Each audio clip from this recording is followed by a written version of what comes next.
전국이 극한 더위에 시달리는 와중에 우리 증시는 꽁꽁 얼어붙었습니다. 네, 중국의 반도체 산업 추격세가 영향을 미쳤다는 분석이 나오고 있는데요. 이 시간 김대우 글로벌 이코노믹 연구소장과 함께 자세히 짚어보겠습니다. 어서 오십시오. 예, 반갑습니다. 대체 오늘 우리 증시에 무슨 일이 일어난 건지 장중 6천선을 내줬습니다. 그렇습니다. 우리나라에서 일이 일어났다기보다는 해외에서 한국 관련 뉴스들이 잇따라 터졌다 이렇게 볼 수 있습니다. 역시 반도체입니다. 지금 세계의 경제 중심이 되고 있는 이 반도체, 우리나라가 메모리에서는 지금 압도적인 1등인데요. 이 메모리를 둘러싸고 메모리가 뭐 망했다, 붕괴됐다 이런 얘기는 전혀 아닙니다. 메모리는 아직 풀어도 상당히 그 산업적인 측면에서는 잘 될 것으로 보는데 그동안에 메모리의 주가가 좀 높아져 있는 상태에서 이것을 흔히 정권가에서는 밸류에이션이 높다 이러는데 이런 상황에서 혹시 한국에 불리할지도 모르는 메모리에 불리할지도 모르는 몇 가지 변수가 튀어나왔거든요. 일본도 마찬가지로 우리하고 메모리 비중이 높은 나라는 같이 떨어졌는데 일본보다 우리는 주가가 3배 이상 떨어졌습니다. 그것은 레버리지. 우리나라는 지금 단일 종목 레버리지까지 걸려있기 때문에 몇 배로 정폭이 됐다 이렇게 볼 수 있겠습니다. 지금 미국 증시도 많이 떨어졌고 특히 언급해 주신 것처럼 반도체주 급락세잖아요. 근데 중국 증시에서 지금 어떤 일이 일어난 건데 지금 창신 메모리라는 회사가 굉장히 주목을 받았다고요? 그렇습니다. 창신 메모리라고 하는 중국 회사인데요. 그 한자가 길장자에 김씨할 때 성김 3개를 붙여놓은 그것을 중국말로 씬이라고 부르는데요.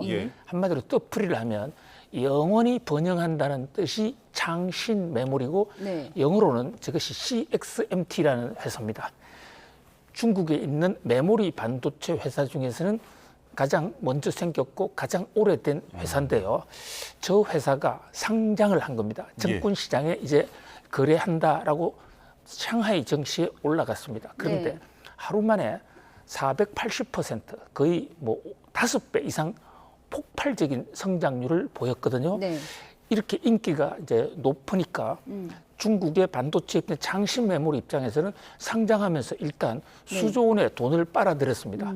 그 돈 가지고 중국이 본격적으로 이제 메모리 키우지 않을까.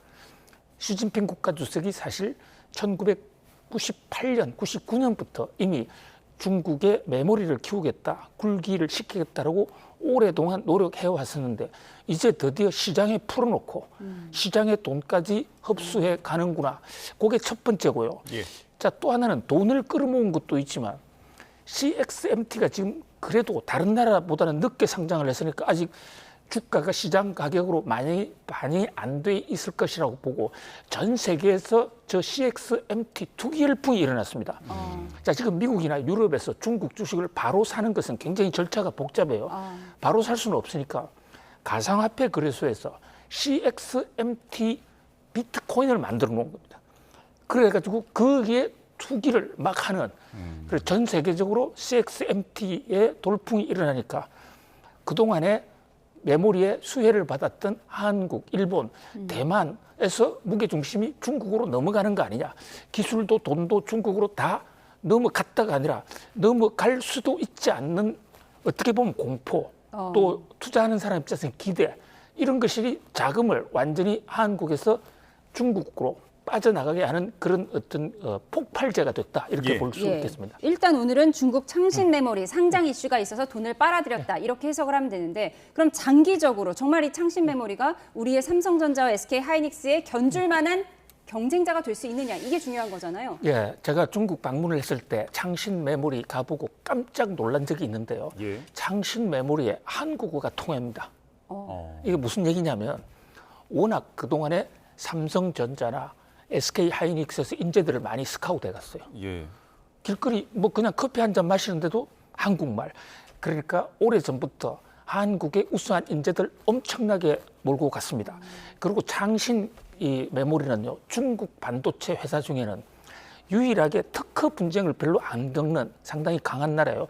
웬만한 다른 반도체 회사들은 다른 나라 특허를 뺏겨서 특허 소송을 많이 걸렸는데 이 회사는 독일의 그 이 반도체 회사, 메모리 반도체 회사를 사들였습니다. 사실 저 회사의 뿌리는 독일 회사예요. 그러니까 독일의 기술이 있고 상대적으로 중국 회사 중에는 장신 매수리가 그러니까 비교적 좀 규모가 큽니다. 예. 그런데 현재 기술을요, 특히 반도체는 그 어느 정도 아주 미세하게 그 웨이퍼를 긁어낼 수 있느냐는 미세 나노 기술을 기준으로 하는데 우리 삼성전자가 3나노, 4나노, 지금 2나노 정도까지 내려갔거든요. 나노라는 게 머리카락 두께의 10억 분의 1이 1나노예요. 예. 그런데 지금 CXMT는 7나노, 8나노 선이거든요.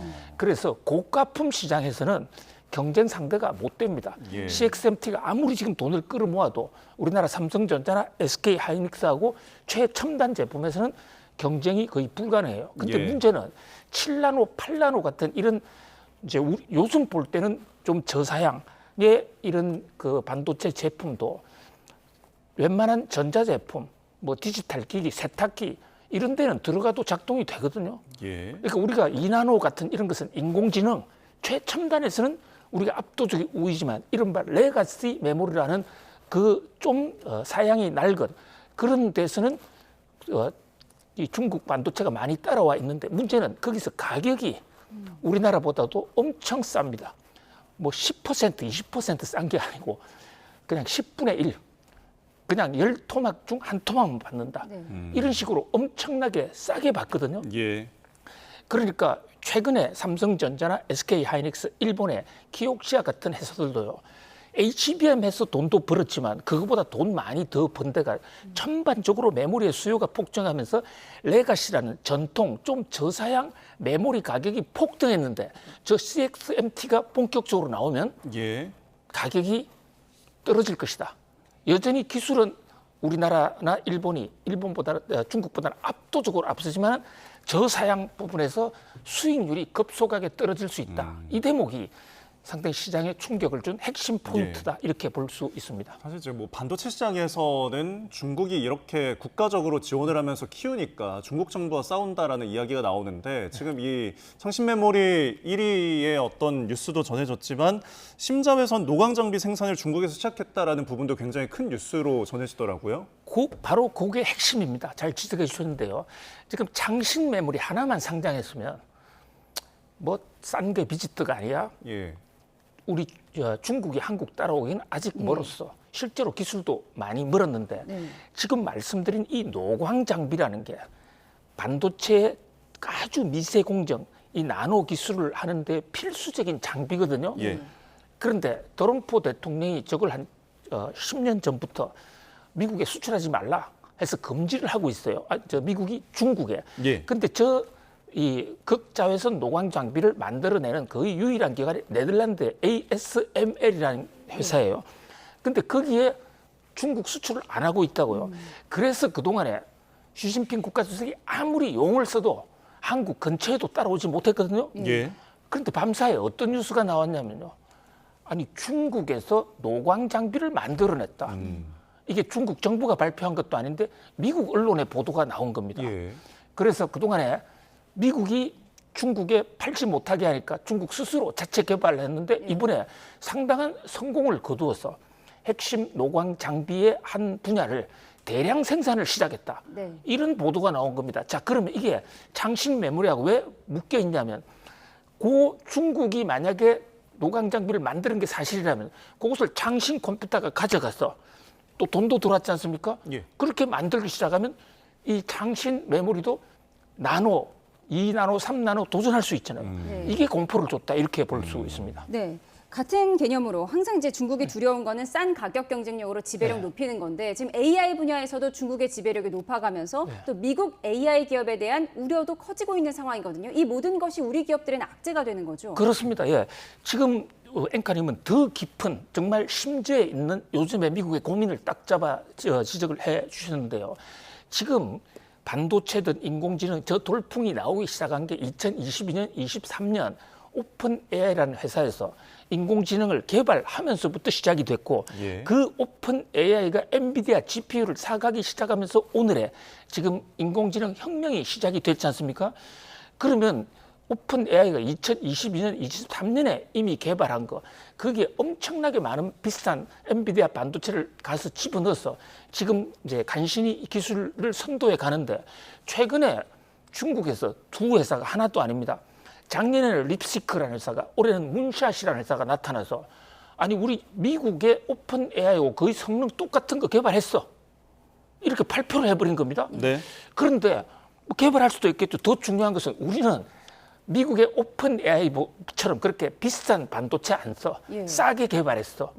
그러면서 그 대목에서 오픈 소스 공개라고 그래가지고요. 세계에서 인공지능 필요하면 우리 거의 공짜로 갖다 써 하고 공개를 해버린 겁니다. 예. 이게 만약에 기술이 진짜 좋은 게 맞다면 미국 입장에서는 완전히 지금 기술이 역전될 수 있고, 거기다 더 중요한 것은 미국 기업들은 엄청나게 비싼 반도체를 사다가 이까지 왔는데 중국은 별로 반도체 안 썼다, 이 얘기는 우리나라한테 직격탄이 되는 거죠. 왜냐하면 많은 미국 기업들이 이제 반도체 사지 말자, 중국처럼 따라하자. 그러면 우리 반도체도 안 팔릴 수 있지 않습니까? 이런 것까지 지금 정폭이 돼서 전 세계 반도체가 지금 중국발 쇼크 때문에 예. 요동을 치고 있는데, 그러나 지금 많이 말씀드린 이 중국의 팩트들, 이것이 확인된 팩트가 아니에요. 언론 보도고 전해진 거죠. 예, 그리고 지금 우리가 직접 가서 기술을 확인해 봐야 되는데, 그 중에는 좀 허장성세, 좀 과장도 있을 것이다. 그래서 좀 두고 봐야지, 지금 너무 이래 우리가 흥분할 필요는 없지 않나, 이런 생각도 같이 해봅니다. 알겠습니다. 중국발 여러 노이즈들 우려가 있지만 이번 주에 실적 발표가 있는 만큼 반등도 좀 기대해 보면 좋을 것 같다는 생각이 듭니다. 지금까지 김대우 글로벌 이코노믹 연구소장과 함께했습니다. 고맙습니다. 고맙습니다. 감사합니다.